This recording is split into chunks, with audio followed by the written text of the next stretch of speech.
Dancing, singing, कुछ भी। जब भी आपका सब्जेक्ट जो होगा वो सिंगुलर होगा, अगर वो एक ही बंदा होगा, ही, शी या इट, उनका वर्ब हमेशा प्लूरल होगा। हम उसको सिंगुलर वर्ब भी कहते हैं, पर मैं प्लूरल उस तरह कह रही हूँ कि उसके साथ एस या ई एस लगाया जाएगा। मतलब a girl dances, a boy sings, a dog barks, या he sings, she sleeps, it barks.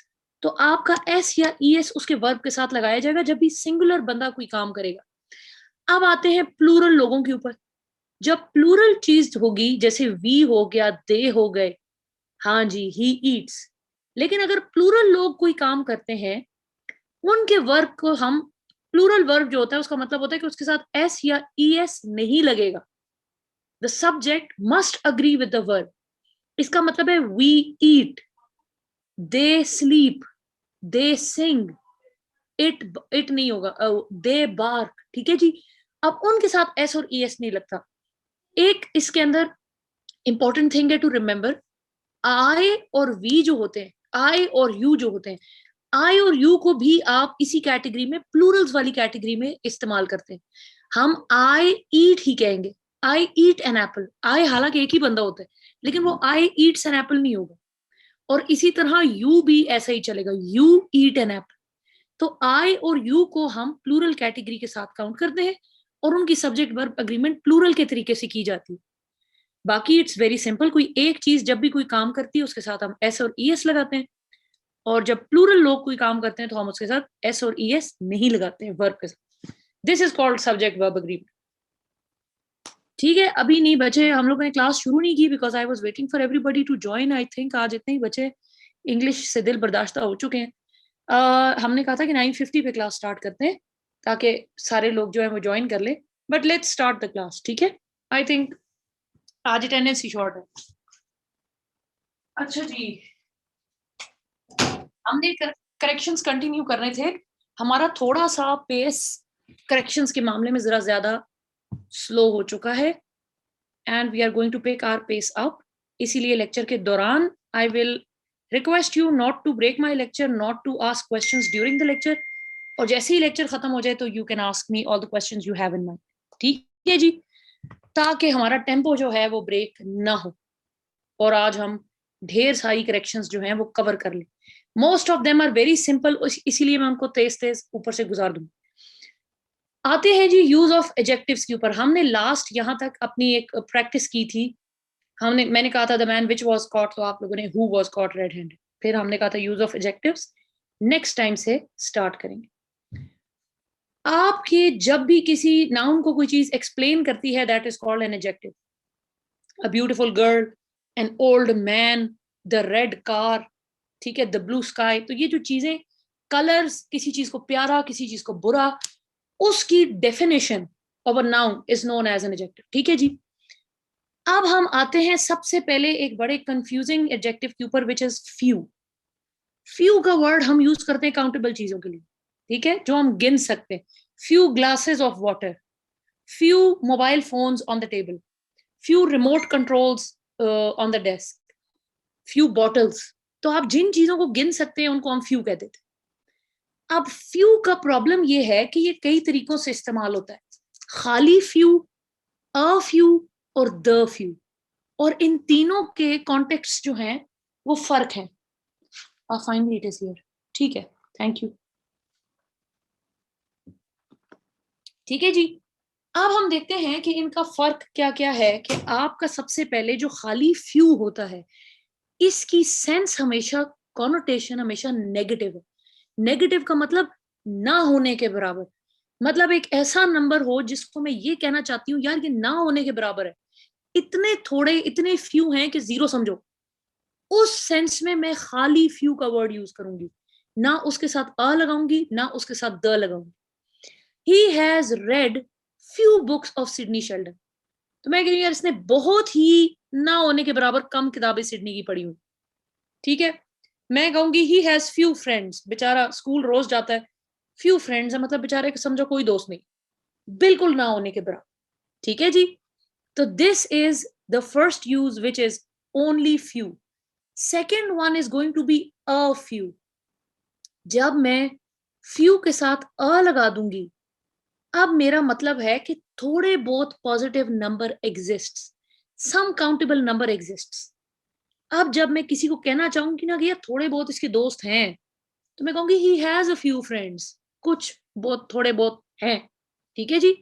I have a few rupees in my pocket. He has read a few books of Sydney, मतलब कुछ ना कुछ Sydney की किताबें इसने पढ़ी हुई हैं।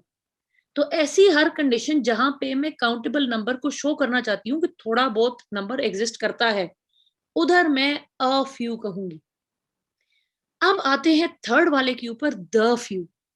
द की ये कहानी है कि ऐसा हर सेंटेंस जिसके अंदर कोई काउंटेबल नंबर आ रहा होगा, लेकिन उसके साथ मैंने एक टोटल भी दिया होगा। इस स्पेसिफिक टोटल में से कुछ, देखिए यहां पे मैंने कोई टोटल नहीं दिया हुआ। आई have a few rupees, he has a few friends, एक रैंडम दुनिया में बात हो रही है। अब ही has read a few books of Sydney, पूरी दुनिया में सिडनी की जितनी किताबें हैं उसमें से कुछ इसने पढ़ी हुई। अब अगर मैं इसको स्पेसिफिक करूंगी, तो मैं कहूंगी he has read the few books of Sydney that are it at his place. वो कुछ किताबें सिडनी की जो इसके घर पे हैं, अब मैंने टोटल स्पेसिफिक कर दिया, उसमें से इसने कुछ पढ़ी हुई है। दुनिया में सिडनी की जितनी भी होंगी होंगी, लेकिन इसके घर पे टोटल सोचे 10 पढ़ी थी, इसने उसमें से 4 पढ़ ली। तो when I am going to talk about the total in my sentence and then talk about a few from that total, अब मैं उसको द फ्यू कहूंगी। ठीक है। He called the few friends he had at school. वो थोड़े बहुते दोस्त जो स्कूल में थे, अब मैंने टोटल बता दिया, स्कूल में से जो उसके दोस्त थे, उनमें से कुछ को, फ्यू को उसने घर बुलाया। ठीक। तो ये होता है हमारा फ्यू, अ फ्यू और द फ्यू का डिफरेंस। इसी तरह लिटिल एग्जैक्टली इसी सेंस में यूज किया जाता है, but little is used for uncountable चीजें। आपके इमोशंस हैं, I am a little upset, I am a little happy today, the water is little in the bucket, there is little water in the bucket. आप थोड़ी uncountable चीज या emotions को हम little कहते हैं, क्योंकि it can not be counted. ठीक है जी। There is little hope for recovery, जब ना अ लगा है ना द लगा है, खाली लिटिल का मतलब है कि थोड़ी बहुत, मतलब ना होने के बराबर। तो डॉक्टर बाहर निकल के कहेगा there is little hope for recovery, मतलब कि समझें कि बिल्कुल कोई होप नहीं है रिकवरी, बंदा मरने वाला। ठीक है। लेकिन अगर डॉक्टर निकल के कहेगा there is a little hope for recovery, अब इसका मतलब है कि देयर इज सम पॉजिटिविटी, कुछ उस बंदे की रिकवरी के चांसेस हैं। अ से इतना डिफरेंस क्रिएट हो रहा है। ठीक है। एकदम ना होने से something is better than nothing पे आ जाए। ठीक है। एंड लास्टली आ जाएगा द लिटिल। अगेन आपके पास जो टोटल है उसमें से कुछ, he has sold the little gold out of all he had. अब मुझे यहाँ पे कुछ बच्चे कहते हैं मैम गोल्ड तो काउंटेबल, गोल्ड काउंटेबल नहीं है। अगर मैं यहाँ पे लिखती गोल्ड बार्स, तो हाँ सोने की ईंटें काउंटेबल हैं, सोना काउंटेबल नहीं है। You can not count the gold it self. मैं आपको एक ब्लॉब दे दूं एक मेटल का कि जी इसमें कितना गोल्ड है, you can not count it. ठीक है। हाँ लेकिन जो गोल्ड ब्रिक्स होती हैं या गोल्ड के बिस्किट्स होते हैं या गोल्ड के जो बार्स होते हैं, they are countable. He has given up the little hope he had. अब वो जो थोड़ी बहुत होप जो उसके पास थी, वो भी उसने छोड़ दी। तो इस तरह आपने little, a little, the little, few, few, a few और द फ्यू का डिफरेंशिएट इस तरह कर। दोनों सेम है, एक काउंटेबल है एक अनकाउंटेबल। ठीक है जी। अच्छा जी, आगे आते हैं सम और एनी के ऊपर। सम हम वहां यूज करते हैं जहां पे मैं कुछ पॉजिटिव कहना चाहती हूँ कि ये मेरे पास चीज है, कुछ काउंटेबल नंबर मेरे पास एग्जिस्ट करता है।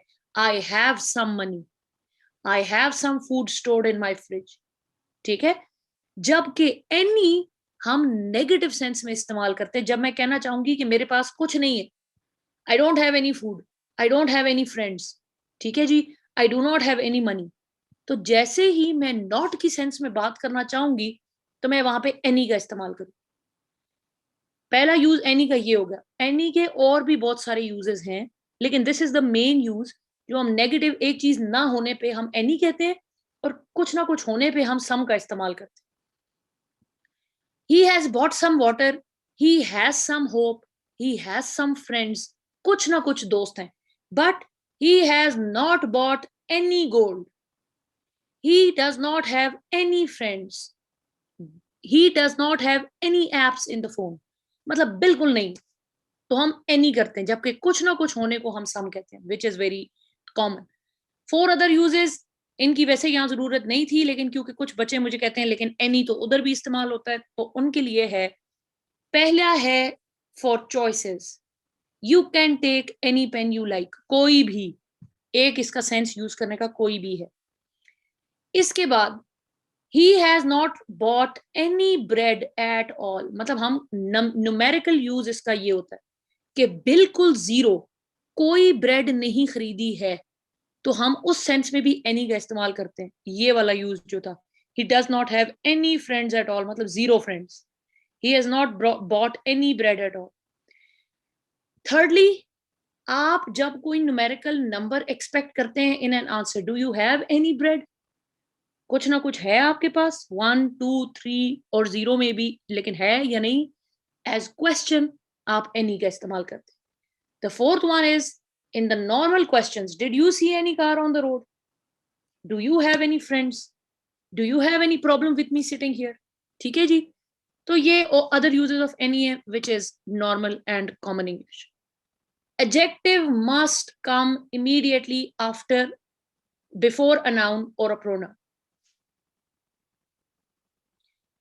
द लिटिल होता है कि आपको एक टोटल दिया होगा, उस टोटल में से कुछ नंबर जो कि अनकाउंटेबल नंबर होगा, ठीक है।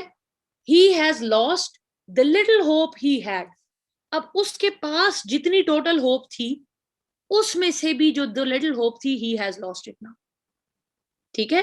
लेकिन हमें जब टोटल बता दिया जाता है इसमें से थोड़ा सा little, we hope is not countable as well as gold, yes. Uncountable चीजों के साथ लिटिल यूज करना, अगर वो काउंटेबल होता तो फिर हम उसके साथ फ्यू यूज करते, ठीक है, फ्यू, अ फ्यू और द फ्यू, इस तरह। अच्छा जी, एडजेक्टिव है जो कि हमारे नाउन को एक्सप्लेन करती है कोई चीज। आपका जब भी किसी नाउन को आपने एक्सप्लेन करना है किसी चीज के साथ, किसी एडजेक्टिव के साथ, मेक श्योर कि आपका वो एडजेक्टिव एग्जैक्ट अपने नाउन से पहले आए।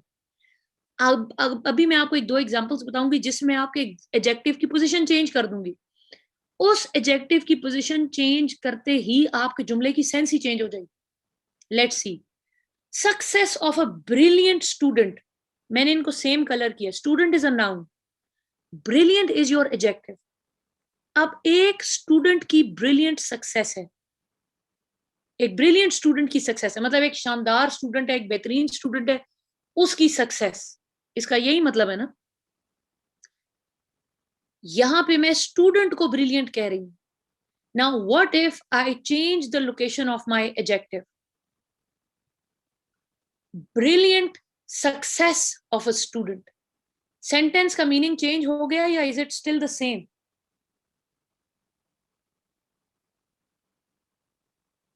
What do you think? The meaning has changed. अब क्या मीनिंग बन गया?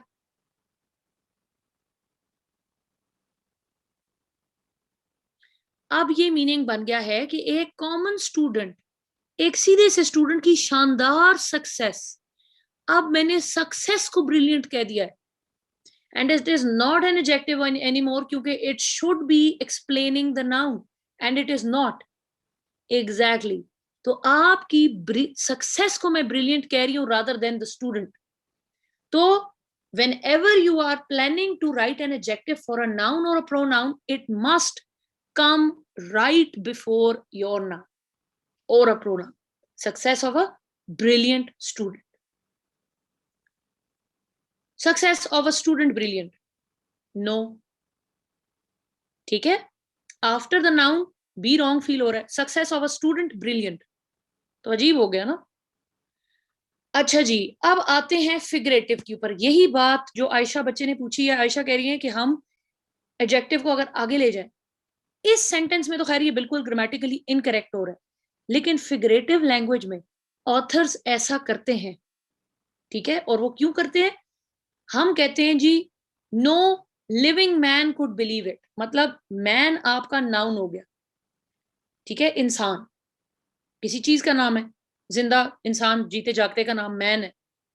अब मैन जो है, किस किस्म का man? Dead man, living man, angry man, old man. तो उसने ये एडजेक्टिव लगाया है कि जी लिविंग वाला मैन, ठीक है? No living man could believe it, कोई भी जिंदा आदमी इस बात को बिलीव नहीं कर सकता था। लेकिन इसी रूल को फिगरेटिव लैंग्वेज में ऑथर्स जब किताब में कोई बात लिखते हैं, वो ट्विस्ट एंड टर्न करने के आदी होते हैं, वो चीजों को तोड़ मड़ोड़ करना उनको अलाउड होता है कि वो इंग्लिश लैंग्वेज के रूल्स को आगे पीछे कर सकते हैं, because he is the author, और उसने अपनी कोई बात के ऊपर स्ट्रेस देने के लिए इधर उधर करना है, तो इट्स फाइन। ऑथर्स इस तरह करते हैं कि आपका एडजेक्टिव नाउन के बाद लिख देते हैं कई बार, and it is grammatically considered correct. ये सिर्फ स्ट्रेस डालने के लिए, no man living could believe it. अब जैसे आयशा ने कहा कि नाउन के बाद एडजेक्टिव आया है, लेकिन ये कॉमनली नॉर्मली ऐसा हम करेंगे तो ये गलत फील होगा, लेकिन ऑथर्स कभी कभार इस तरह करते हैं to put stress on their sentence, to put a stress in the words which they are trying to communicate, कि इस बात पे जोर देना है कि जी कोई बंदा जिंदा इस बात को बिलीव नहीं कर सकता, ठीक है? तो ये इस तरह दोनों तरीके से ठीक है, बट ओनली फॉर फिगरेशन, इस फॉर्म में लिखते हुए, और सिर्फ नॉवेल्स के हवाले से। पेपर्स के अंदर we are going to follow this form. आगे आते हैं जी, each and every both are singular. Each अलहदा आ जाए, एवरी अलहदा आ जाए, या ईच एंड एवरी इकट्ठा आ जाए, हर केस में ये सिंगुलर होगा। 20 सोल्जर्स, बेशक 20 है। ईच हैज अ गन, हर एक के पास गन है, सिंगुलर। इसी तरह एवरी स्टूडेंट, सुनने में एवरी स्टूडेंट पूरी क्लास नजर आती है जी, प्लूरल्स फील होते हैं। Every student has a book, not have a book, ठीक है? Each and every person is happy, अगर ईच एंड एवरी इकट्ठा भी आ रहा है तो भी ये सिंगुलर होगा। Each and every person is happy, not are happy. तो these are your singulars and they are always taken as singular, और करेक्शंस के अंदर इनको प्लूरल के साथ देके कंफ्यूज किया जाए। विश पे आ जाएंगी, हमने ये अपने डायरेक्ट इनडायरेक्ट में भी किया था। विशेस में ये होता है कि आप हमेशा, चाहे वो ही होगा, शी होगा, इट होगा, हर एक के साथ विश की कंडीशन के ऊपर वर का इस्तेमाल होगा। He wished he were the prime minister of Pakistan, she wished she were a princess, ठीक है? आई wished I were rich so I could help poor. तो आप जैसा भी विश करना चाह रहे होंगे, इफ के साथ करेंगे, वुड दैट के साथ करेंगे, वर्ड विश के साथ करेंगे, हर तरीके से आपके आगे वर ही लगेगा, बी इट अ सिंगुलर और अ प्लूरल। नॉर्मली हम क्या कहते हैं? He was sitting on a chair, she was singing a song, और प्लूरल्स के साथ हम वर लगाते हैं। They were eating, we were dancing, ठीक है जी? मैं इधर लिख भी देती हूँ, ही वॉज ईटिंग, ठीक है जी? शी वॉज डांसिंग होता है नॉर्मली, और जब हम प्लूरल्स करते हैं तो we were dancing, they were singing, या स्लीपिंग, या जो भी कर, ठीक है? और हम नॉर्मली सिंगुलर्स के साथ वॉज और प्लूरल्स के साथ वर लगाते हैं, लेकिन इस कंडीशन में हम इन सारों के साथ वर लगाएंगे जो कहीं भी कुछ भी विश कर रहे हैं। आगे आते हैं जी, लेटर और लेटर का डिफरेंस है। इसमें बहुत बच्चे जो है वो कंफ्यूजन और गलतियां करते हैं, लेटर और फॉर्मल बारे में बहुत करते हैं। लेटर होता है बाद में, I will see you later, single T के साथ। और later is an important term, ये सीएसएस के पेपर्स में भी आती है और क्वेश्चंस में आती है कि फॉर्मर पे कमेंट कर दें, कोई बड़ी सी स्टेटमेंट दी होगी, लेटर के ऊपर कमेंट कर दें। तो फॉर्मर और लेटर का कॉन्सेप्ट समझे। दो चीजें एक ही जुमले में दी होंगी, तो पहले आने वाली चीज को हमेशा फॉर्मर कहा जाता है और बाद में आने वाली चीज को हम लेटर कहते हैं। आई के साथ ideally shall I. Thank you for the correction, my bad. ठीक है, अच्छा जी। Ali and Amna were about to come, now only latter is coming. इसका मतलब अली पहले, दूसरे नंबर पे आमना, तो लेटर कौन, अब इसका मतलब कौन आ रहा है, now only Aamna is coming. दो लोगों के नाम दिए होंगे, the first one is always the former one, the second one is always the latter one. तो अगर जुमला इस तरह आता है कि जी पहले अली और आमना दोनों आ रहे थे, now only the latter one is coming, इसका मतलब अब सिर्फ आमना आ रही है। और अगर वो कहते Ali and Amna were about to come, now only the former is coming, इसका मतलब पहले वाला आ रहा है, इसका मतलब अब अली आ रहा है। ठीक है, तो ये फॉर्मर और लेटर इंपॉर्टेंट है क्योंकि ये बाकी पेपर्स में, क्वेश्चंस में ये बहुत इस्तेमाल किया जाता है। एक और इंपॉर्टेंट बात, वर्ड बाय वर्ड और वर्ड टू वर्ड नहीं होता है। हम नहीं कहते मैंने वर्ड टू वर्ड रटा लगा लिया, आप पेपर में देखो कैसा ऐसे लिखूंगा, या मैंने word word to word, word by word रटा लगा लिया। What is the correct form of this? These are both incorrect. Word to word भी इनकरेक्ट है, वर्ड बाय वर्ड भी इनकरेक्ट है। What do you think is the correct form? Word for word is correct, yes. ठीक है जी, आप एक word के लिए एक वर्ड लिख रहे हैं, उस वर्ड के लिए a word for that word here, a word for another word there, हर वर्ड के लिए एक और वर्ड आप लिख रहे हैं, तो you are actually writing word for word. ठीक है जी, तो word for word is the correct form, loves व लव्स ये दोनों गलत है। आगे आते हैं जी, लेस एंड फ्यू अगेन। जैसे हमने फ्यू और लिटिल का डिफरेंस किया था, few is countable, less is uncountable. I drink less water, uncountable है, पानी अनकाउंटेबल है, पानी के कतरे तो मैं नहीं गिन सकती। क्वांटिटी जब आप अनकाउंट कर नहीं काउंट कर सकते हैं तो इट्स कॉल्ड लेस। लेकिन अगर मैं कहूंगी few, I drink few glasses of water, पानी अंदर कितना है वो गिन नहीं सकती, लेकिन ग्लास में गिन सकती हूँ, तो it's going to be I drink few glasses of water. ठीक है, तो काउंटेबल एंड अनकाउंटेबल का डिफरेंस है। फार्दर एंड फर्दर का डिफरेंस समझाएं जी। What's the difference between farther and further?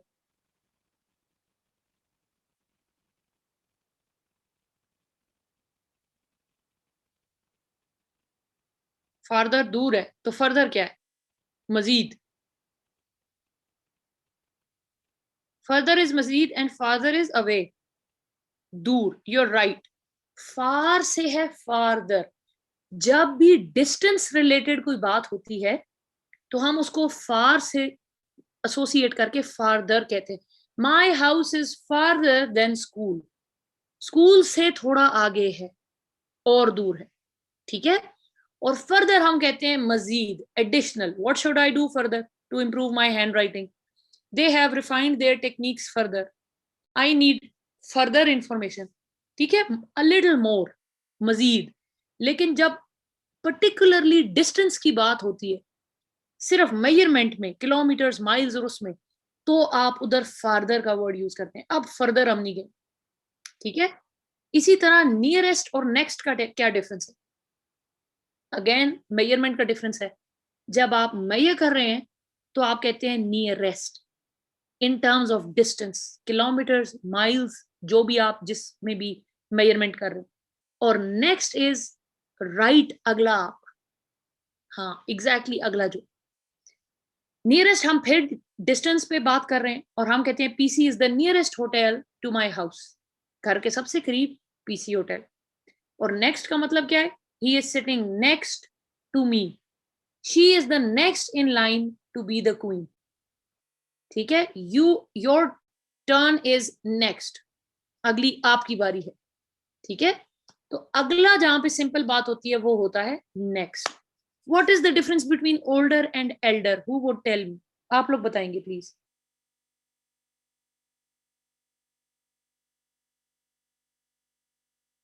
Older पुराना है, ठीक है, और एल्डर क्या है? एल्डर बड़ा है, तो ओल्डर क्या है? एल्डर लिविंग थिंग्स है, ओल्डर नॉन लिविंग थिंग। अगर मैं कहूँ कि ओल्डर भी लिविंग थिंग्स के लिए इस्तेमाल होता है, मैं अगर आपसे कहूँ I am older than all of you, तो ये ठीक होगा grammatically, it's not wrong, and I am not a non living thing. Age में बड़ा जो है वो ओल्डर है, तो फिर एल्डर क्या है?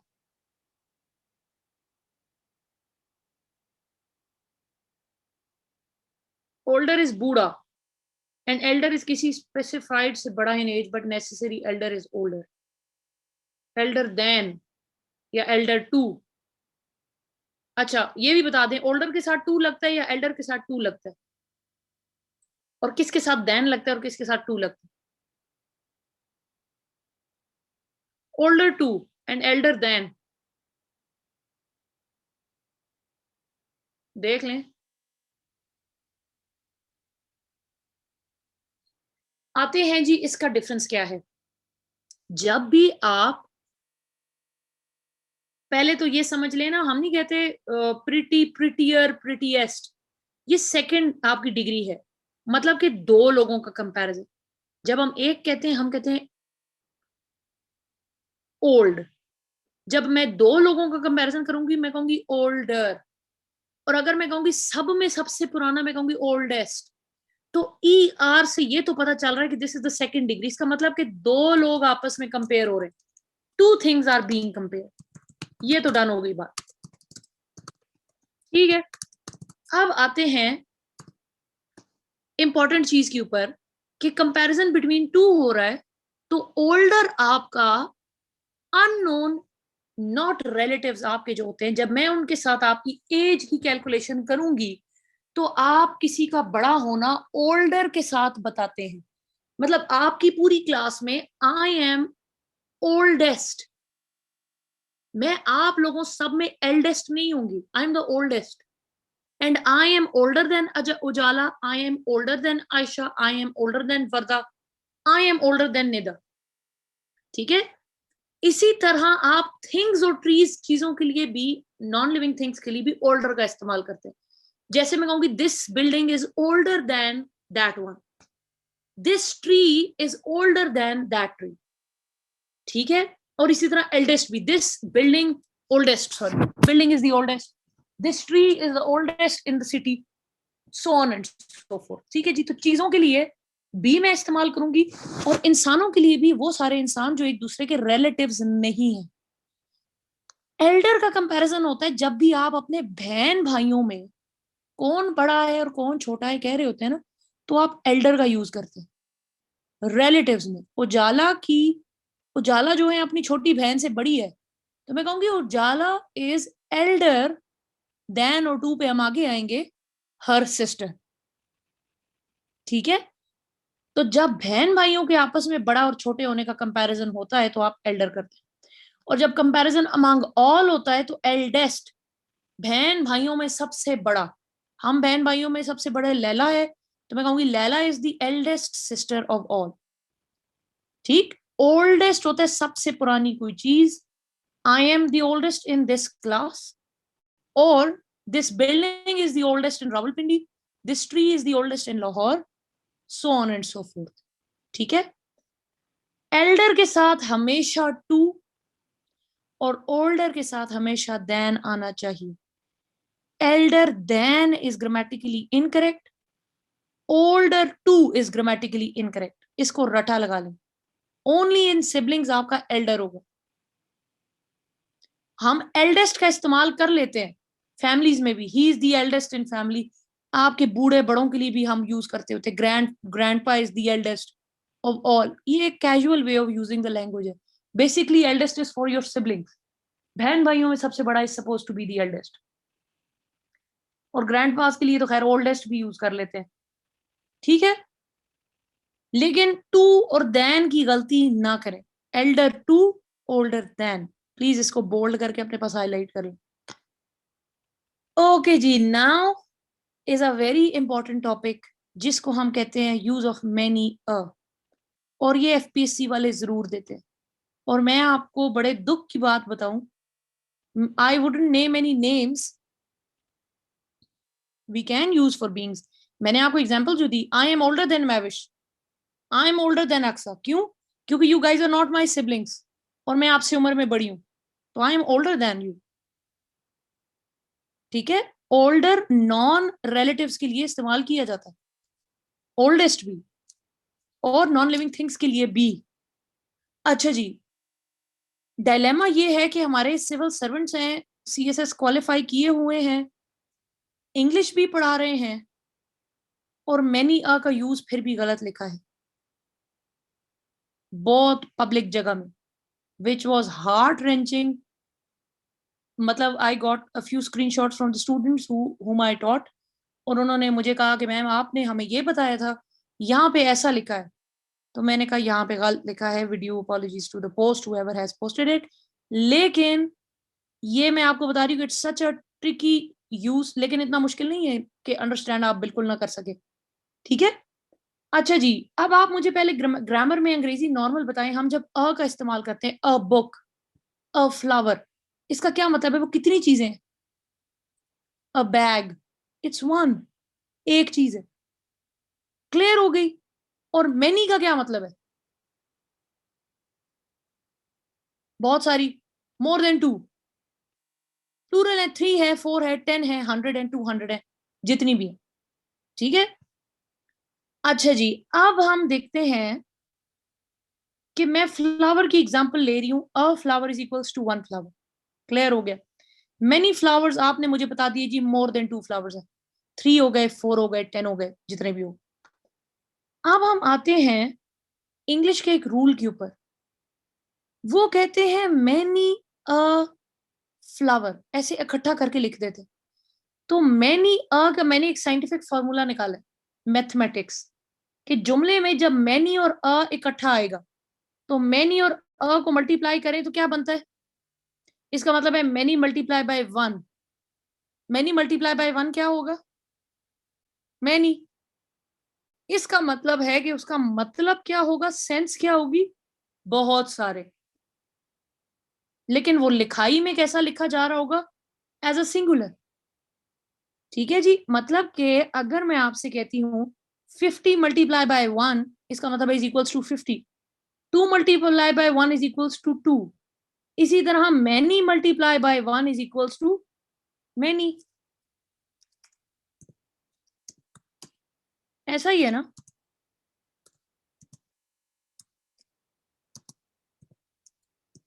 ये बात तो आ गई समझ। अब देखते हैं जी सेंटेंस। सेंटेंस हमें इस तरह आता है, many a flower is in the garden. इस जुमले का मतलब है कि बहुत सारे फूल गार्डन में हैं, लिटरली। क्योंकि you sure there should be an R here? असल में आपका जुमला ये है, a flower is in the garden, garden में एक फूल है, और उसके पीछे, इसी सेंटेंस के पीछे सिर्फ मैनी लगा दिया जाता है, many a flower is in the garden. ठीक है, मैनी अ, बहुत कॉमन यूज है हमारा, मैनी अ टाइम्स, मतलब बहुत दफा ऐसा होता है। आप कहेंगे many a time, it's not many a times. ठीक है जी, आगे आ जाए। बेसिकली इस जुमले का मतलब है many flowers are in the garden. Normal sentence ये है, लेकिन जब मैं इसको मैनी अ के साथ जोड़ के लिखूंगी, तो वो इस तरह बन जाएगा, अ flower is in the garden. इस पूरी स्टेटमेंट को मैनी से मल्टीप्लाई कर दी, एक फूल गार्डन में है, मल्टीप्लाइड बाय मैनी, इसका मतलब उस एक किस्म का फूल बहुत सारे फूल गार्डन में है। तो लिखने में it's going to sound like a singular, लेकिन the meaning of this is plural. ठीक, इसका मतलब many a flower is in the garden, it's not are in the garden.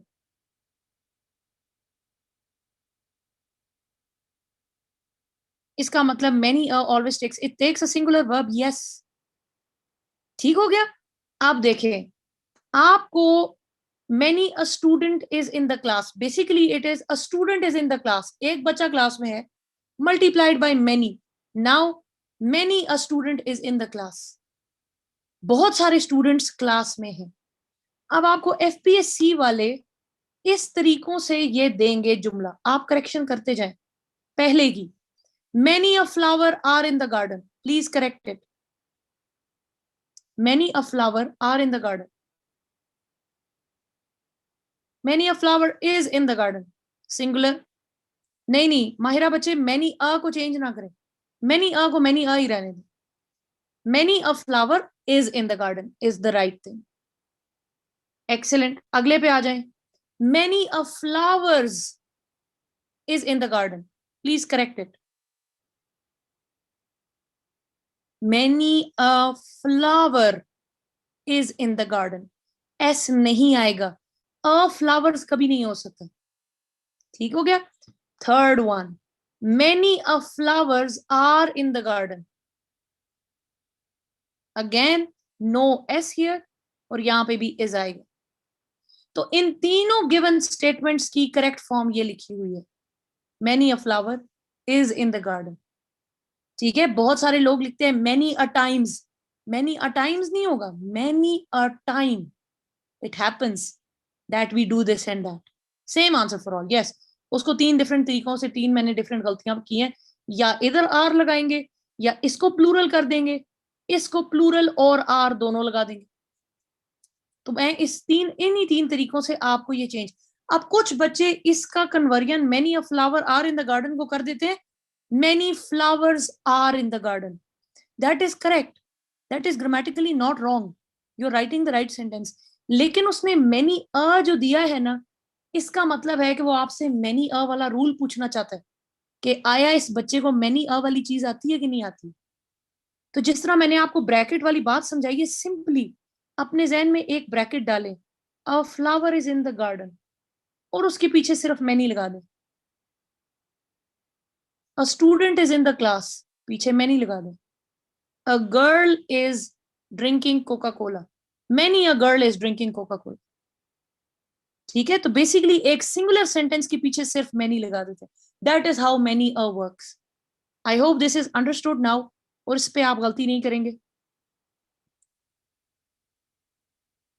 Clear हो गया? मैनी अ के साथ आपका जो नाउन है उसके साथ एस नहीं आना चाहिए, it has to be singular. उसका जो वर्ब है वो भी सिंगुलर होगा। तो basically many a flower is in the garden, ये भी सिंगुलर, ये भी सिंगुलर। ना तो यहां मैनी अ फ्लावर्स होगा, ना यहाँ पे मैनी अ फ्लावर्स आर होगा, ना तो यहां मैनी अ फ्लावर आर होगा, किसी भी कंडीशन में। बोथ किड्स वर, बोथ का मतलब है दो, now you are talking plural. Both the girls were caught red handed, both of them were cheating, were आएगा। ठीक है, सिंगुलर नहीं है, बोथ का मतलब है दो लोग। आगे जाते हैं जी, one adjective should not be used to define another adjective और एडवर्ब। आपका एक एडजेक्टिव आपने लगाया है किसी नाउन को एक्सप्लेन करने के लिए, उसको आप एक और एडजेक्टिव या एक और एडवर्ब को एक्सप्लेन करने के लिए नहीं लगाएंगे। इसकी मैं एक एग्जांपल देती हूं, आई एम फीलिंग वेल। ये हम कॉमनली ऐसा मिस्टेक एरर करते हैं, मैं कह रही हूं मैं कैसा फील कर रही हूं, मैं वेल फील कर रही हूं। अब हम आदी हैं कई दफा कि इस वेल को भी फर्दर एक्सप्लेन करेंगे। वेल तो कर रहे हैं हम लोग फील, कौन सा वाला वेल, बहुत ही अच्छा वाला वेल फील कर रहे हैं, थोड़ा वेल फील कर रहे हैं, या कम वेल फील कर रहे हैं। तो हम लोग अक्सर औकात अपने एडजेक्टिव को फर्दर एक और एडजेक्टिव या एडवर्ब के साथ एक्सप्लेन करने में तुल जाते हैं। For example, I am feeling excellent well, मतलब मैं वेल फील कर रहा हूं, कौन सा वाला वेल, एक्सीलेंट वाला वेल, बेहतरीन वाला वेल मैं फील कर रहा हूं। आप अलाउड नहीं है ये इस्तेमाल करना इसके पीछे विदाउट एन एल वाई। अगर तो आपको बहुत ही एक और एडजेक्टिव आया हुआ है कि मैं इसके पीछे लगाऊं, except very, very is different, ठीक है। और वेरी की मुझे अब मैं भूल गई, एक टाइम पे मुझे I had my asked my teacher कि इसमें वेरी हम क्यों एल वाई के बगैर यूज कर रहे हैं, and he gave me an explanation which has skipped my mind now, sorry for that. But ये क्वेश्चन हर बार क्लास में बच्चे वेरी का पूछते हैं कि मैम फिर वेरी में तो एल वाई हम नहीं लगाते, but he gave me an answer which I really don't remember, ये मैं पूछ के बताऊंगी, ठीक है। ये मच, वेरी, लिटिल सारी उसी कैटेगरी में जा रहे होते। अब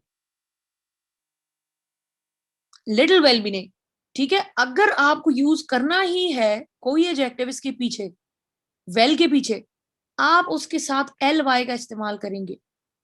आई am feeling excellent well, I am feeling little well, I am feeling much well, जो भी आप कहना चाह रहे हैं, उसके साथ आप एल वाई का सफिक्स इस्तेमाल करेंगे, and then it will be grammatically correct. खाली लिखना इज एब्सोल्युटली रॉन्ग। तो I am feeling excellently well is fine. Extreme, I am feeling extreme well, तो मैं कहूंगी I am feeling extremely well. You getting my point. तो हम खाली adverb adjective इस्तेमाल करने अलाउड नहीं है, बस ग्रामर है, रूल्स है। ये सफिक्स आपने एल वाई लगाना है उसके साथ, ठीक है। You are not allowed to use it without that. और उसकी सेंस भी बड़ी गलत बन रही है। I am feeling excellent well, excellently well का मतलब है कि अब एक्सेलेंट वाला वेल फील कर रहा हूं। Now that sounds good, grammatically correct, ठीक है। लिटिल और वेरी वाला मैं बता रही हूँ कि somehow I was told about it some 3 batches ago. Please, I will talk about it in the next class. शुरू में अब I'll have to call him again. ये मैं दोबारा क्लियर करूंगी कि why can't we use very and all. उन्होंने मुझे कोई लंबी एक्सप्लेनेशन समझाई थी और उस टाइम के बैच को मैंने बताई भी थी, but my bad that I didn't write it down. तो इसीलिए अभी मैं it has skipped my mind. अच्छा, इसी तरह I am feeling terrible sorry, मैं आपके लिए सॉरी फील कर रहा हूँ। अब सॉरी को मैं फर्दर एक्सप्लेन कर रही हूँ कि सॉरी भी कौन सा वाला, टेरेबल वाला सॉरी फील कर रहा हूँ। अब मैं खाली I am feeling terrible sorry is wrong, I am feeling terribly sorry, ठीक है। Quite well, much well, very well, these are all the same category, वही वाली बात है। I will talk about it in the next class, ठीक है। Let me confirm that. अच्छा जी, तो ये थे हमारे यूजेस आज के। ये मैं आप वाला क्वेश्चन जरा यहीं पे लिख लूं so I don't forget. I am feeling very या लिटिल या क्वाइट वेल, ठीक हो गए। तो ये हो गए हमारे,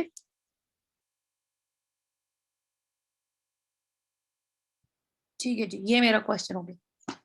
ये हो गए हमारे आज के करेक्शंस जो कि हमने आज करने थे। वैसे तो आगे अगर आप पढ़ना चाह रहे हैं तो we have some more corrections to do.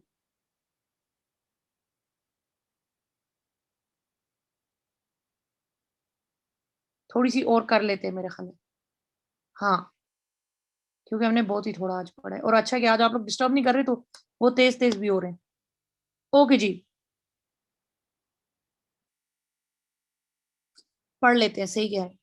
फिर अगली हम एक आराम से एसएस की वो करेंगे, और फिर जो है ना हम,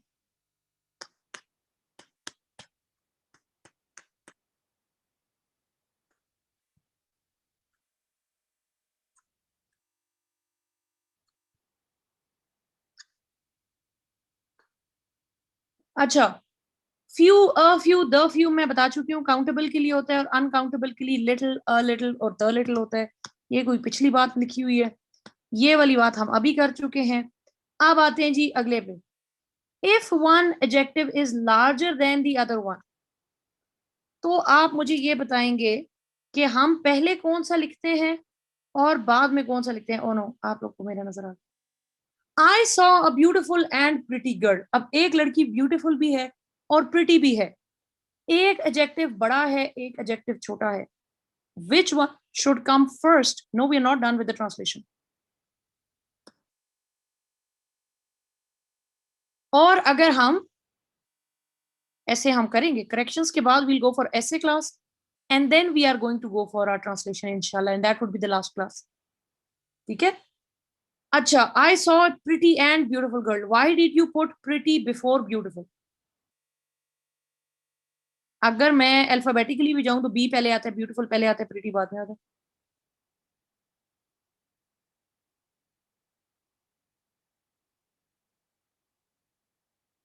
हम्म, दोनों एडजेक्टिव्स हैं, लड़की को एक्सप्लेन कर रहे हैं, लड़की ब्यूटीफुल भी है, प्रीटी भी है। तो मुझे बस सिंपल क्वेश्चन ये है कि अगर दो एडजेक्टिव्स आ रहे हैं, beautiful is more intense, how do you know? Pretty भी क्या पता है? कोई रूल है जो मुझे बताता है कि पहले कौन सा एडजेक्टिव आएगा, बाद में कौन सा एडजेक्टिव आएगा? Do I have to follow the alphabetical order? Do I have to, is there any grammatical rule which tells me which adjective comes first, which one comes after? Beautiful is larger than pretty, so larger को क्या करेंगे?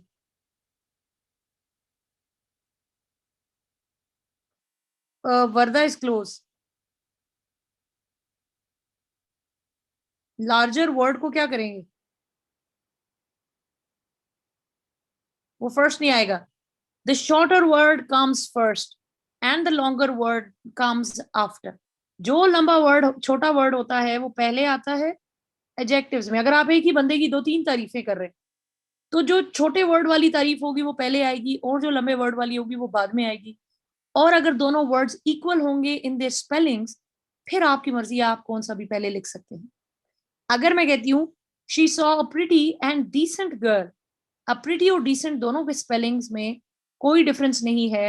1 2 3 4 5 6 letter word, 1 2 3 4 5 6 letter word. It can be I saw pretty and decent girl, it can be I saw decent and pretty girl. It's correct both ways. ठीक है जी। अच्छा जी, shorter one must be put before the longer one. आगे आते हैं these and those वाली बहुत बड़ी गलती, और ये एफपीएससी के पेपर में आ चुका है पास्ट में। काइंड होती है किस्म। अब मेरे घर पे जर्मन शेपर्ड्स हैं फॉर एग्जांपल, जीएसटीज हैं, 10 होंगे मेरे घर कुत्ते, तो भी वो नस्ल तो एक ही है ना, वो काइंड तो एक ही है। तो मैं कहूंगी this kind of dogs are at my place, नहीं, इज एट माई प्लेस। इस नस्ल के कुत्ते मेरे घर पे है, ये वाली नस्ल जो है ना, ये मेरे घर पे है। अब चाहे उस एक नस्ल के अंदर 50 कुत्ते हो मेरे पास, मैं तो नस्ल काइंड की बात करी, वो एक ही काइंड है, तो it is at my place. This kind of dogs is at my place. इस किस्म के जो ये वाली नस्ल है ना, मेरे घर पे है। ठीक है जी। इसी तरह दरख्त हैं, एबटाबाद में जिस किस्म के दरख्त हैं, आपकी एक ही काइंड है तो वो इज होगा। This kind of trees is in Abbottabad, are नहीं होगा। अगर मेरे घर पे जर्मन शेपर्ड्स भी हैं, पूडल्स भी हैं, रोटवाइलर्स भी हैं, दो तीन किस्मों के कुत्ते मैंने रखे हुए हैं, अब ये प्लूरल होंगे तो वो बन जाएगा these kinds of dogs are at my place. अगर काइंड्स होंगी तो वो आर होंगे, अगर वो एक ही काइंड होगी तो वो इज होगी। Is this clear? क्योंकि बच्चे इसके साथ कंफ्यूज कर जाते हैं, दिस काइंड ऑफ डॉग्स होता है तो वो डॉग्स के साथ आर एट माई प्लेस कर जाते हैं, but this are is for this kind word. अगर ये प्लूरल है तो ये आर होंगे, अगर ये सिंगुलर है तो ये सिंगुलर होगा। अच्छा जी, इस किस्म के कुत्ते यहां है, these kind of trees are here, these kinds, अब आर आ जाएगा। लेकिन this kind of trees is here, चीड़ के दरख्त वाली किस्म यहां है। चाहे वो 100 दरख्त होंगे, चाहे वो 200 होंगे, चाहे वो 500 होंगे, लेकिन वो एक ही किस्म होगी और वो सिंगुलर ही होगी। ठीक है। This colour of parrots is at my place, colour नहीं ना, काइंड का वर्ड एग्जैक्टली। ठीक है, कलर नहीं बच्चे, काइंड के लिए स्पेशली ये रूल यूज किया जाता है। कलर फिर भी आज जिस सेंस में आप यूज कर रहे हो, this colour is at my place ही होगा। ठीक है, लेकिन इस सेंस में आता नहीं है, ये काइंड की तरीके से दिया जाता है। ठीक है, कलर के साथ जरा थोड़ा वो सेंटेंस का वो स्ट्रक्चर कुछ इनअप्रोप्रिएट सा हो रहा है।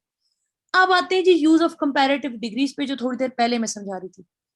याद रखें, एक ही जैसी चीज कंपैरिजन होती है, ठीक है, वो जैसे मैंने उस दिन आपको बताया कि एक बच्ची ने कहा था कि her shoes are better than him, तो वो अपने जूतों का कंपैरिजन पूरे बंदे के साथ कर दिया था। Her shoes are better than his shoes, जूतों का जूतों से कंपैरिजन, बंदे का बंदे से कंपैरिजन, चीज का चीज के साथ कंपैरिजन। ठीक है, यूज ऑफ कंपैरेटिव डिग्रीज ये होते हैं कि हम कंपैरिजन करेंगे किसी से हायर या लोअर करने के लिए, ये चीज इससे बेहतर है, ये चीज इससे ज्यादा बुरी है।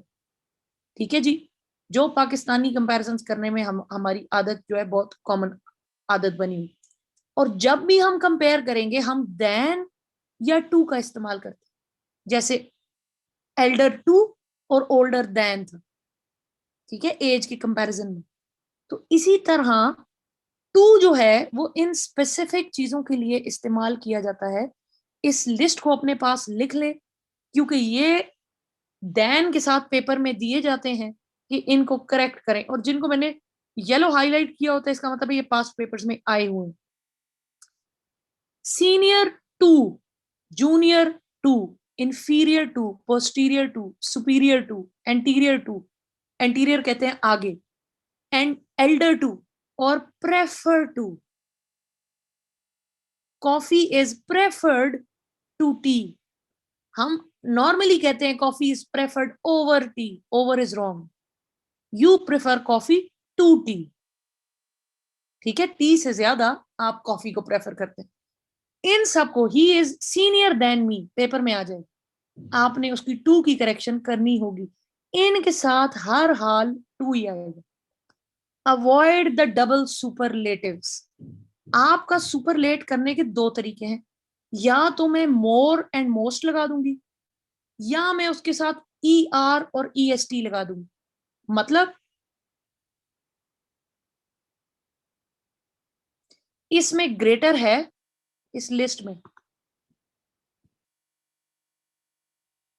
सिर्फ ये जो एनलिस्टेड वर्ड्स है इन्हीं के साथ टू आएगा, बाकियों के साथ देन आएगा। ठीक है, अच्छा, आपने डबल सुपरलेटिव्स रिमूव करने होते हैं, दो तरीके हैं आपके सुपरलेट करने के, या तो मैं मोर और मोस्ट लगाऊंगी, या मैं उसके साथ ई आर और ई एस टी लगाऊंगी, अर एंड अस्ट।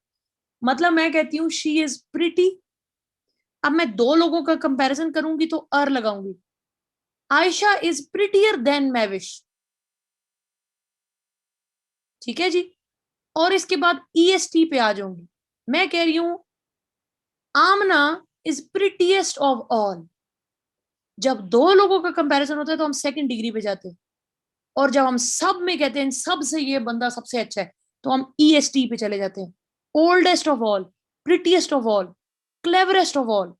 ठीक है जी, इसी तरह दूसरा तरीका है कि कुछ वर्ड्स आपके होते हैं जिनके साथ आप मोर और मोस्ट लगाते हैं।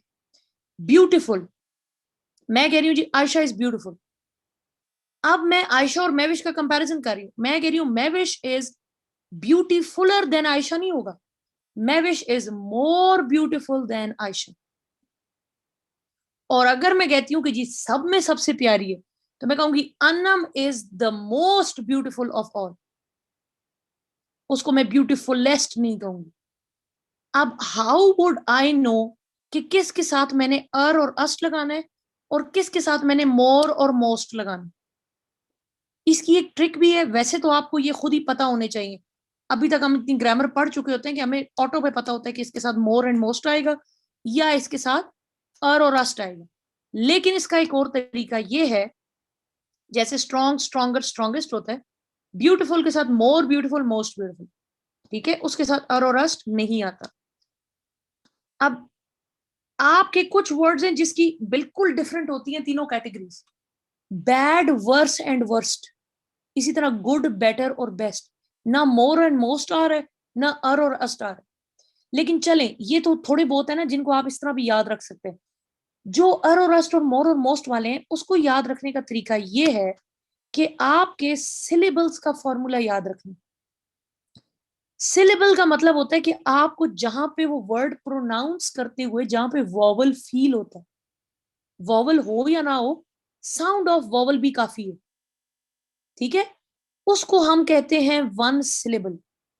अगर आपका वन सिलेबल है तो हम उसके अंदर और अस लगाते हैं, जैसे pretty.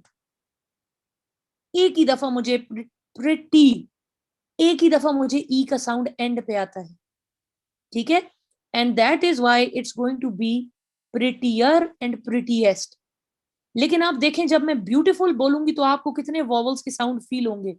B U T full, मुझे 4 सिलेबल्स फील हो रहे हैं। B U T full. Now that there are 2 or more than 2 syllables, more beautiful, most beautiful. ठीक है जी। रूल ये कह रहा है कि दो आपके इकट्ठे नहीं आने चाहिए। It was the most easiest paper. मैंने मोस्ट भी लगाया है और ईएसटी भी लगाया है।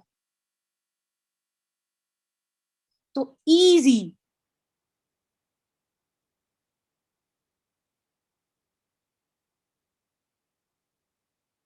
less than 2 syllables. It's going to be and ust. Easy, easier, easiest. It was the easiest paper. Yes, हम लोग most को हटा देंगे।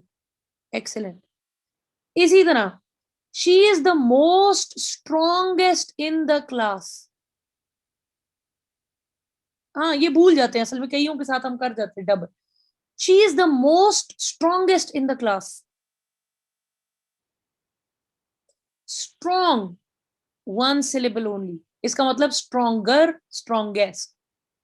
तो she is the strongest in the class. अब आ जाइए जी, she is the most beautifulest in the class. आप किसको हटा देंगे?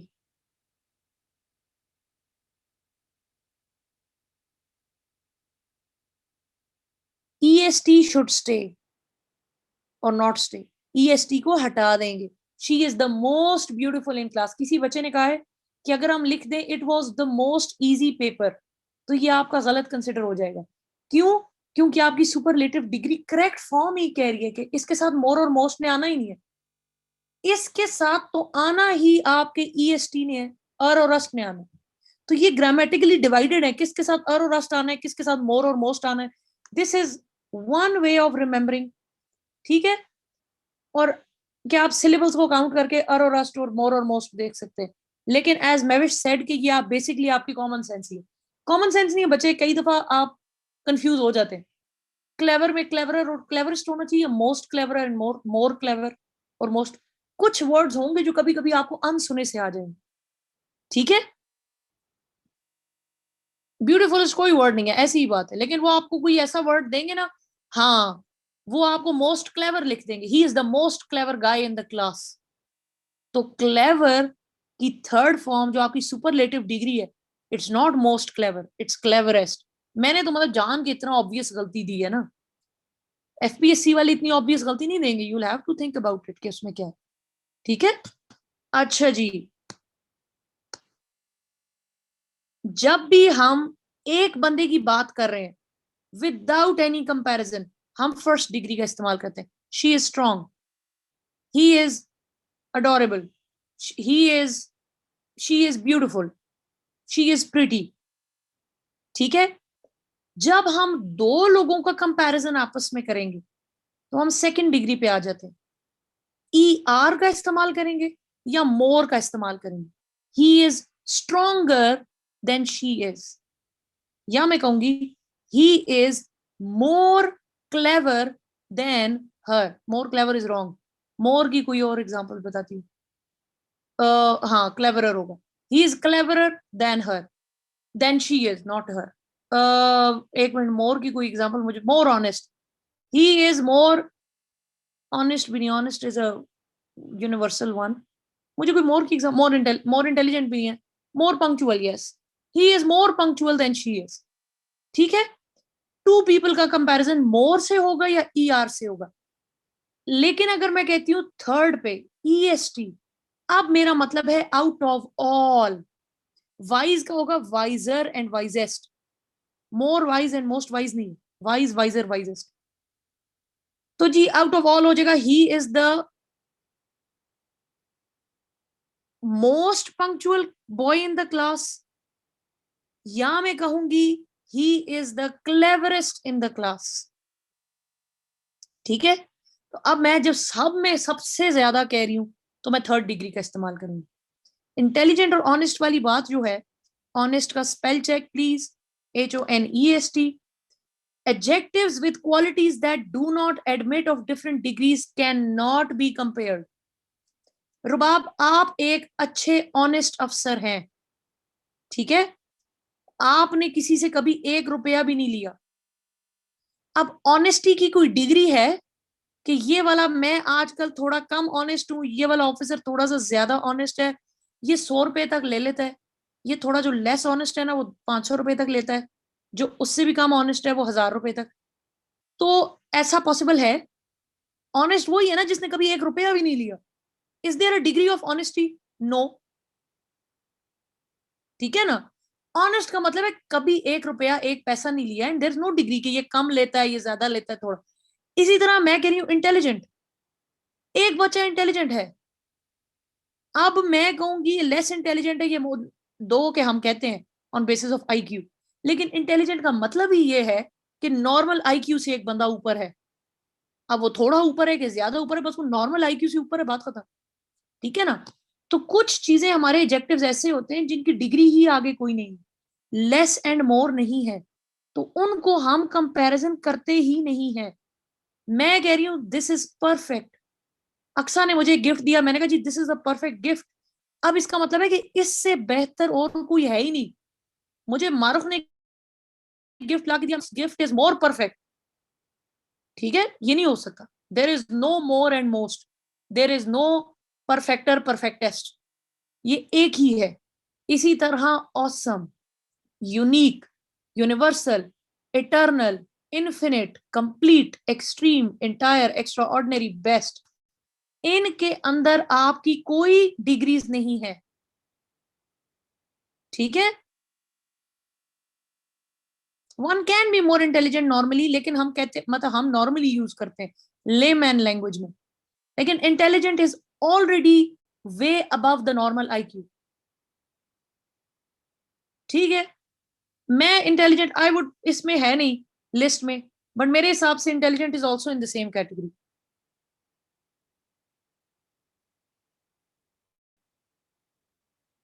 हाँ ठीक है ना, आगे आते हैं जी। This is the most perfect technique. एक बच्चे की चार्जिंग खत्म हो रही है, बच्चे आप लोग प्लीज अपना थोड़ा देखें, एक प्लीज पॉइंट समझें। आप एक बच्चे के पीछे फिर सारी क्लास सफर करें, do you like that happening कि 38 people are in the class, but just because one person's laptop is not charged, everybody should say good night to me and we should stop the class because just one student doesn't have a light, yeah, one student doesn't have a charged laptop.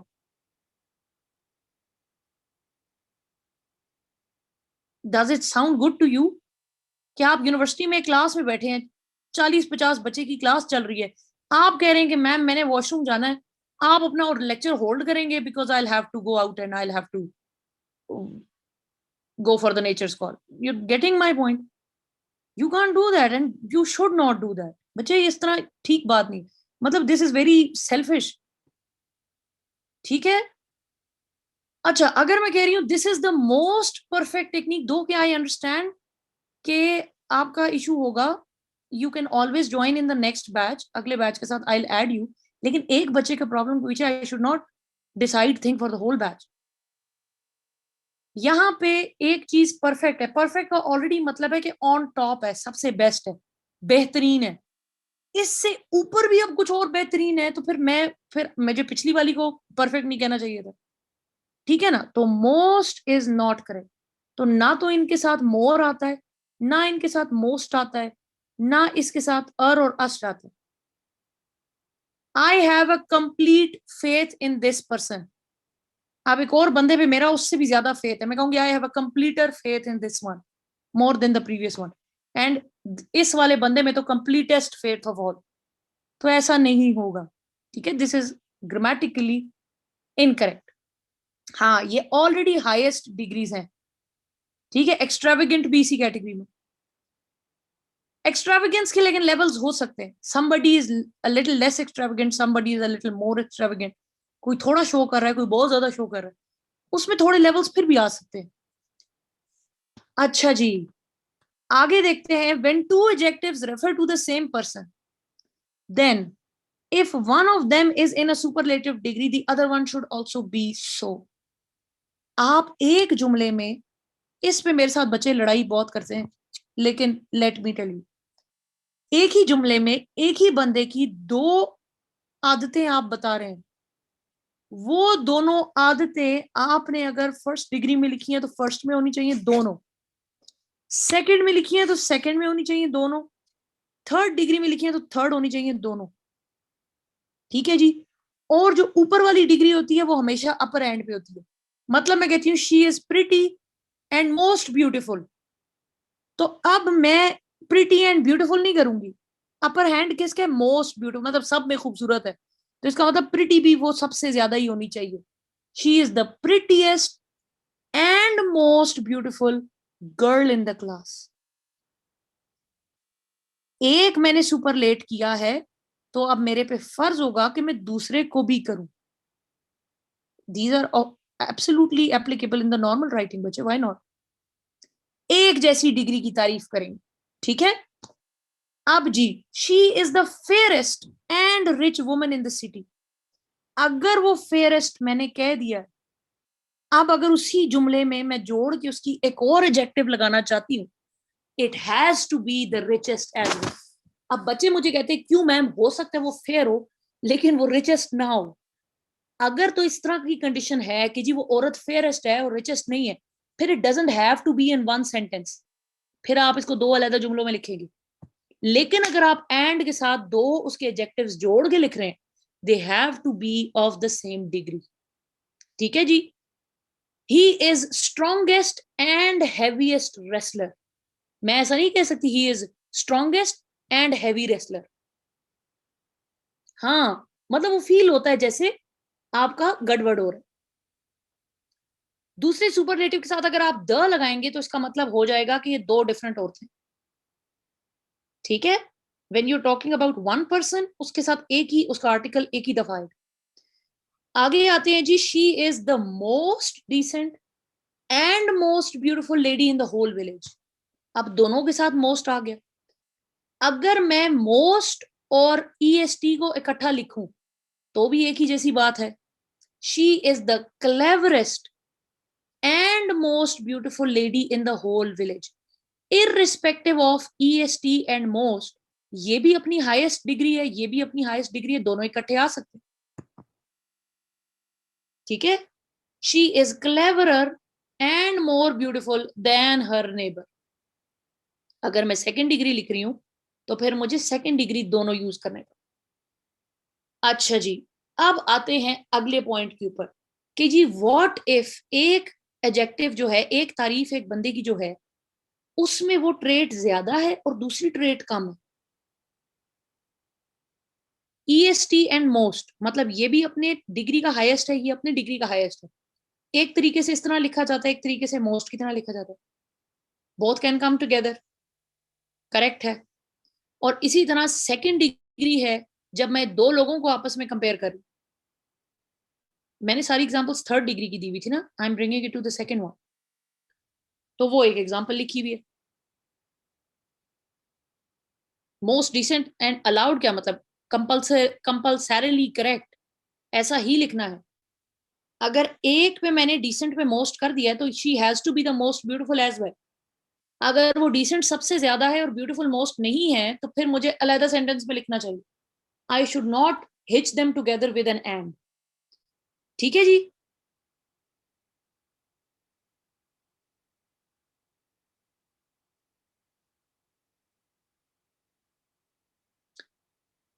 Ayesha बच्चे, अभी हम अगले rule पे आ चुके हैं.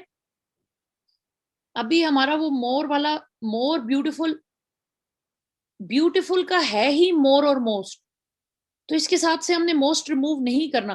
Plus I would want you to choose, आपके नीचे chat के अंदर अपने नाम को क्लिक करेंगे और उसको एवरीवन कर दे, क्योंकि आपका डायरेक्ट मैसेज आता है तो everybody can not read your question और फिर मैं आंसर करती हूँ तो उनको पता नहीं चलता कि मैं आंसर क्या कर रही हूँ. ब्यूटीफुल के साथ तो आता ही मोर और मोस्ट है। मैं ये कह रही हूं कि अगर मैं एक ट्रेट को मोस्ट ब्यूटीफुल कह रही हूं तो मेरी दूसरी ट्रेट भी मोस्ट के साथ ही आनी चाहिए, या मोस्ट के साथ आनी चाहिए या ईएसटी के साथ आनी चाहिए, लेकिन हाईएस्ट डिग्री की कोई ना कोई आनी चाहिए। एक ही बंदे की दो ट्रेड्स हैं, वो दोनों एक ही लेवल की होनी चाहिए, ये बात हो। अब मैं कह रही हूं कि एक बंदे की दो क्वालिटीज हैं और वो डिफरेंट डिग्रीज की हैं, एक चीज उसकी थोड़ी ज्यादा है और दूसरी चीज उसकी थोड़ी कम है, ठीक है जी। अब यहां पे ER और EST का यूज इज प्रोहिबिटेड। यहां पे आप और अस्ट नहीं लगाएंगे, चाहे वो दो ट्रेड्स आपस में कंपेयर हो रही होंगी। हम कहते हैं ना, she is prettier than her, ER, she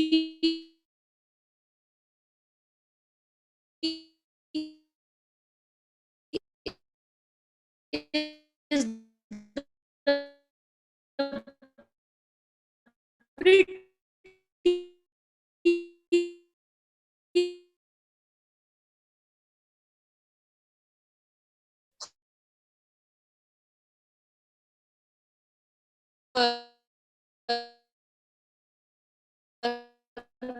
then wise. Khalid brave थोड़ा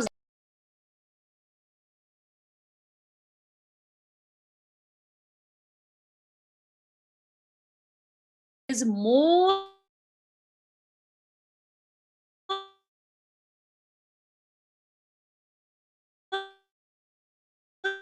ब्रेव, तो ज्यादा सिलेबल्स उसके साथ और अस्ट ही आना होता हो, तो भी जब एक ही बंदे की दो ट्रेड्स में से एक कम और एक ज्यादा होगी तो मोर का वर्ड इस्तेमाल किया जाएगा।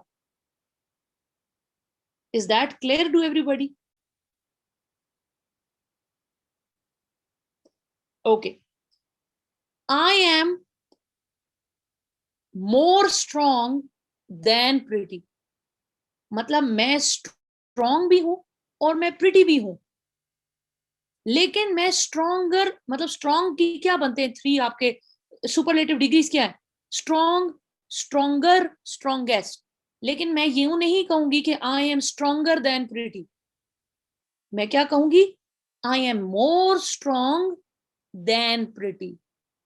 जितनी मैं स्ट्रॉन्ग हूं, जितनी मैं प्रिटी हूं, उससे ज्यादा मैं मोर स्ट्रॉन्ग हूं। जब एक ही बंदे के दो ट्रेड्स आपस में कंपेयर होंगे और एक ट्रेड थोड़ा ज्यादा होगा दूसरे ट्रेड से, तो उस ट्रेड को मैं और अस्ट नहीं लगाऊंगी, मुझे कंपल्सरीली उसके साथ मोर लगाना पड़ेगा, ठीक है। एक ही इंसान की दो क्वालिटीज हैं, एक क्वालिटी थोड़ी कम है, एक क्वालिटी थोड़ी ज्यादा है, तो चाहे वो क्वालिटी के साथ और अस्ट आता है ग्रामेटिकली, लेकिन इस कंडीशन में मुझे उसके साथ मोर लगाना होगा। Khalid is braver than wise, मतलब खालिद वाइज भी है और ब्रेव भी है, लेकिन वो ब्रेव थोड़ा ज्यादा है। तो ब्रेव की थ्री डिग्रीज क्या है? Brave, braver, bravest. अब मैं यूं नहीं कहूंगी कि Khalid is braver than wise, मैं कहूंगी Khalid is more brave than wise. I am more strong than pretty, she is more clever than pretty, ठीक है। प्रेफरेबल का मैं ऊपर भी बता चुकी हूँ, प्रेफर और प्रेफरेबल आपकी लिस्ट में आते हैं, और इसको मैं हाईलाइट भी कर दूं, पास्ट पेपर्स में भी आए हुए हैं। इसके साथ टू लगता है।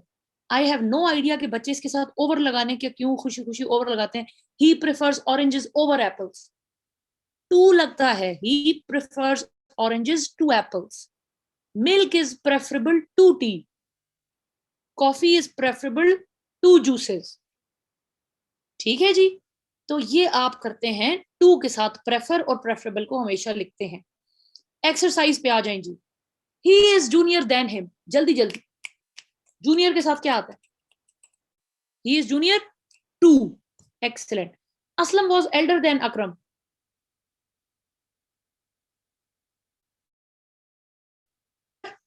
To, excellent. Knowledge is more preferable than riches,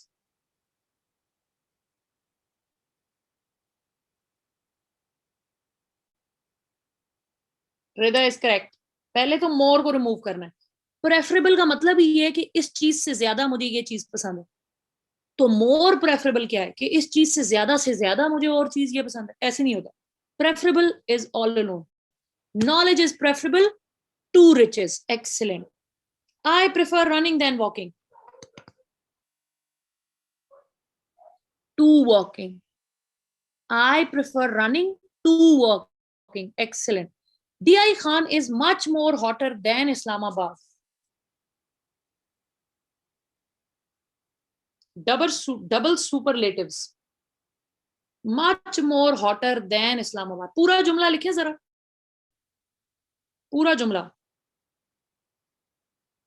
ये पूरा sentence. DI Khan is more hotter. तो आयशा आपने मोर भी लगाया और हॉटर भी लगाया.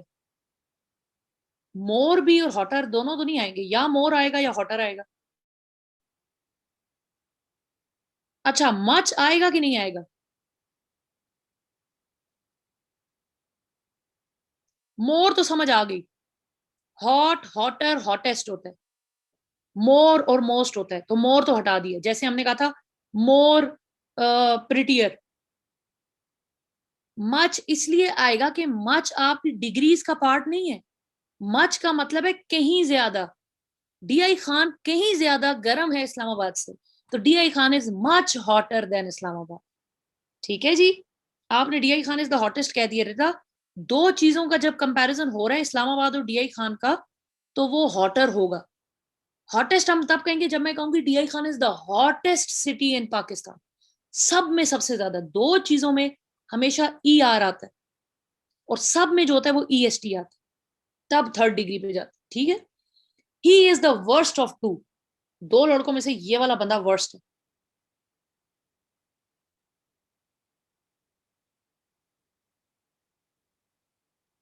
मच का मतलब होता है कहीं ज्यादा. तो मच आपकी डिग्रीज का पार्ट नहीं है. कहीं पे मैंने मच यूज किया, शी इज मच ब्यूटीफुल. मोर और मोस्ट आपकी डिग्री का हिस्सा है. मच तो आपका नॉर्मल सेंटेंस है. मच तो वो कह रहा है कि कहीं ज्यादा गर्म है. कहीं वाले वर्ड को मच कह रहे हैं इंग्लिश में.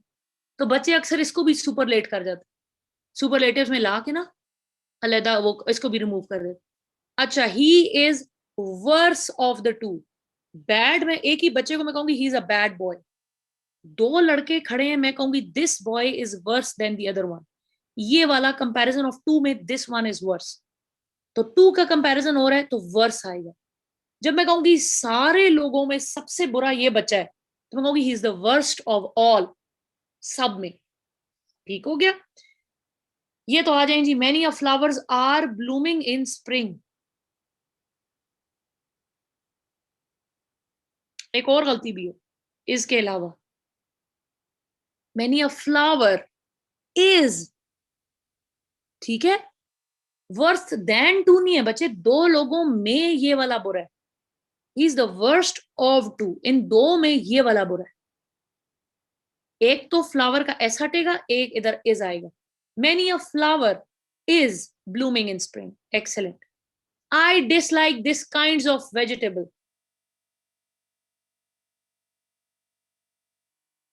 या तो मैं इसको करूंगी I like this kind of vegetables, या मैं कहूंगी आई dislike these kind of vegetables. Now this is my choice. ठीक है.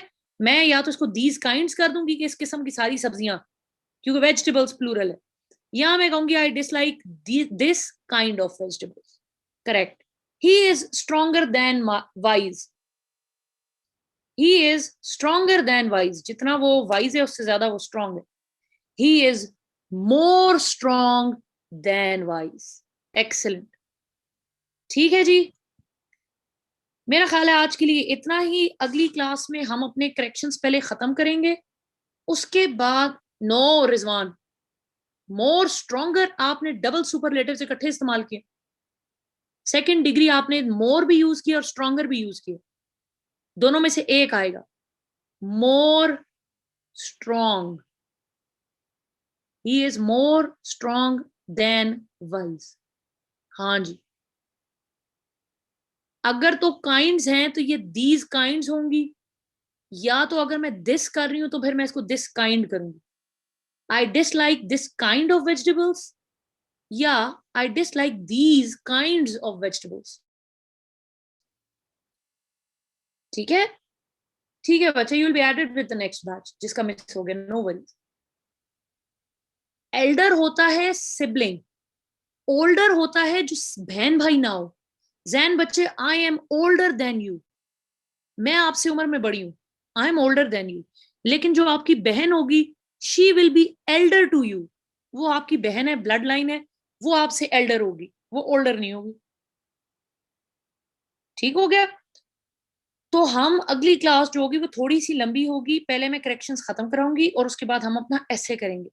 तो it's going to be a pretty long class. I would request you to charge your laptops and your phones, and please ऐसे class में थोड़ा, I am sorry that I got very angry, मैंने बड़ा वो चीजें, लेकिन ये चीजें समझानी जरूरी है।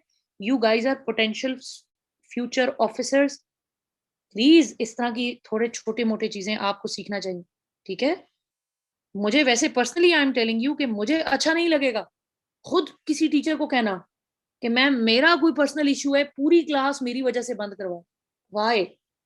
या आज मैं अवेलेबल नहीं हूँ, आज आप क्लास मत, मुझे मैसेज आते होते हैं, मैम मेरे भाई की शादी है, मेहंदी है, इस तारीख को आपकी क्लास है, आप क्लास आगे। भाई आपके भाई की मेहंदी है, मेरे 40 बच्चे और जो क्लास में बैठे उनके भाइयों की मेहंदी नहीं है। तो देखिए थोड़ा सा अपना, हमें जो है ना दिल बड़े करने चाहिए।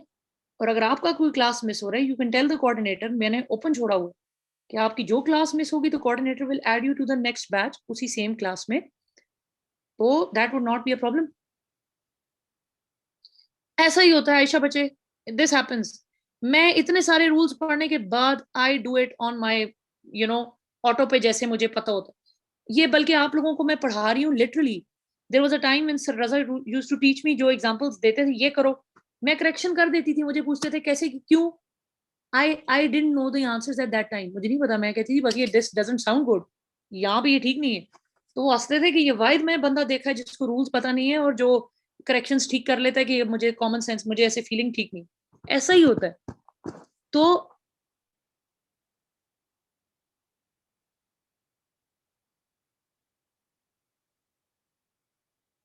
You miss the third class, अभी तक बच्चे उनकी एक क्लास हुई है, उनकी जैसे ही मेरा ख्याल है अगली क्लास होगी तो you'll be added to that class. अभी उनका एक क्लास हुआ है, कल मैंने उनको सिर्फ टेंसेस पढ़ाए हैं, पहली क्लास। ठीक है? ये तो मुझे मिनिस्ट्री ऑफ डिफेंस के टेस्ट का आइडिया मुझे नहीं है, वो बिल्कुल ही डिफरेंट लेते हैं। और मैं तो सीएसएस के, उससे ही मैं पता करके बता सकती हूँ।